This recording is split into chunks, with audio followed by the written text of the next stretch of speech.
साथियों, इस वर्ष लाल किले से पंच प्राणों की चर्चा करते हुए मैंने अपनी विरासत पर गर्व की बात कही थी और अभी हमारे मुख्यमंत्री भूपेंद्र भाई ने भी उस बात का जिक्र किया। हमारी समुद्री विरासत हमारे पूर्वजों की सौंपी गई ऐसी एक महान धरोहर है। किसी भी स्थान या समय का इतिहास आने वाली पीढ़ी को प्रेरित भी करता है और हमें भविष्य के लिए सचेत भी करता है। हमारे इतिहास की ऐसी अनेक गाथाएं हैं जिन्हें भुला दिया गया। उन्हें सुरक्षित करने और अगली पीढ़ी तक पहुंचाने के रास्ते नहीं खोजे गए। इतिहास की उन घटनाओं से हम कितना कुछ सीख सकते थे। भारत की समुद्री विरासत भी ऐसा विषय है जिसके बारे में बहुत कम चर्चा की गई है। सदियों पहले के भारत का व्यापार कारोबार दुनिया के एक बड़े हिस्से में छाया हुआ था। हमारे रिश्ते दुनिया की हर सभ्यता के साथ रहे, तो इसके पीछे भारत की समुद्री शक्ति की बहुत बड़ी भूमिका थी।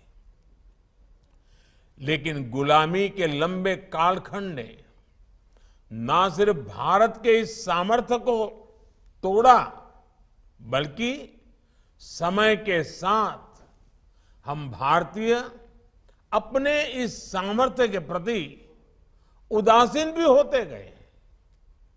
हम भूल गए कि हमारे पास लोथल और धौलावीरा जैसी महान धरोहरें हैं जो हजारों वर्ष पहले भी समुद्री व्यापार के लिए मशहूर थी।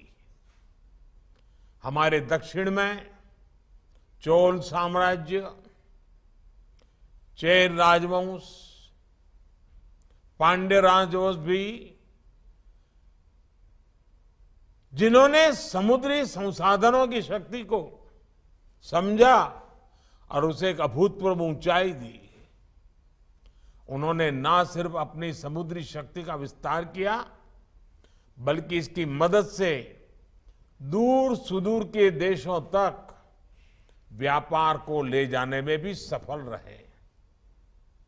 छत्रपति शिवाजी महाराज ने भी एक सशक्त नौसेना का गठन किया और विदेशी आक्रांताओं को चुनौती दी।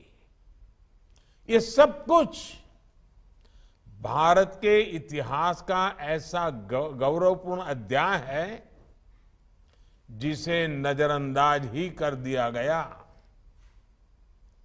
आप कल्पना कर सकते हैं, हजारों वर्ष पहले कच्छ में बड़े बड़े समुद्री जहाजों के निर्माण का पूरा उद्योग चला करता था। भारत में बने पानी के बड़े बड़े जहाज दुनिया भर में बेचे जाते थे।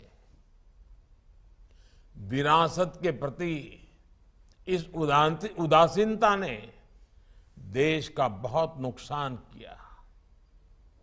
यह स्थिति बदलनी जरूरी है।